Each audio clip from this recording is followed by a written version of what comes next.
हादरसानि गुबुन गुबुन जायगायाव दै बानाया लोमसावनानै हालाय हाफाय खालामनाय समावनो क'क्राझार जिल्लानि गसाइगाव महकुमा सिंनि आसाम सोनाब बंग सिमाजों बोहैलांनाय संकस दैमाया हाब्रां खुरखानानै जारागुरि कक्सागुरि सरेन्द्रपुर गामियाव खैफोद लाबोदों। मख'जाथावदि 1 नं जारागुरि बिजेर गुदि फरायसालियाबो संकस दैमानि बिखायाव गोरोबफालांनायनि लामायावसै। दिनै संकस दैमानि खुरखानाय जायगाखौ नायगिदिंहैनानै बे बिथिङाव राहा लानायनि सोमोन्दै EM रेवरेवा नार्जिहारिया ओरैबायदि बुङो। গৰাখহনীয়াটো আমাৰ ইয়াত এটা ডেঞ্জাৰাছ বস্তু। আজি ইয়াত যে গৰাখহনীয়া তাৰ পৰা আমি সকলো ৰাইজে ভুক্তভোগী হৈ আছে। আজিৰ নহয়, স্বাধীনতাৰ পিছৰ পৰাই আমি দেখিছোঁ এইখিনি সংকচ নদীয়ে এইফালে আমাক ঠেলি নিজৰ মাটি এৰি আহি পেলাই বহুত দূৰলৈকে আহিব দিলে।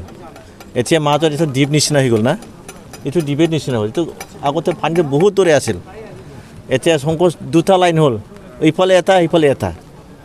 সেইফালেতো বেছি ঠেলিব নোৱাৰে, কাৰণ ৱেল ফৰ্টিফাইড আমাৰ ৱেষ্ট বেংগলে কৰি লৈছে। ভালকৈ ফৰ্টিফাইড, ভালকৈ মানে প্ৰচেষ্টা লৈ পেলাই টেম্পৰাৰী মেজাৰ নহয়, তেওঁলোকে পাৰ্মানেণ্ট মেজাৰ কৰি লৈছে। গতিকে এইফালে ঠেলিব নোৱাৰে, গহনীয় হ'ব নোৱাৰে। কিন্তু আমাৰ এইফালে বিগত দিনবোৰত আমাৰ অসম চৰকাৰে যিখিনি মেজাৰ ল'ব লাগিছে এইটো লোৱা নাই। 1960 যি বানপানী হৈছিল তেতিয়াৰ পৰাই গহনীয়া হৈ আছে আৰু এতিয়া বেছিকৈ হৈ আছে। আমাৰ বহুত গাঁৱে সংকচ নদীৰ ওচৰত যিবিলাক আছে তেওঁলোকে গাঁও এৰি পেলাই যাব লগা হৈছে। এতিয়া এইকাৰণে আমি দেখিছোঁ এইবাৰৰ চৰকাৰ, আমাৰ BJP চৰকাৰ, UPPL চৰকাৰে বেছিকৈ গুৰুত্ব লৈছে। এতিয়া আগৰ দিনত যি চৰকাৰ আছিল তেওঁলোকে কংগ্ৰেছ চৰকাৰ, তেওঁলোকে বেছি গুৰুত্ব লোৱা আছিল। এইবাৰ আমি বেছিকৈ গুৰুত্ব লৈছোঁ আৰু এইটো প্ৰটেকশ্যন কৰাৰ কাৰণে ব্যৱস্থা লৈছোঁ।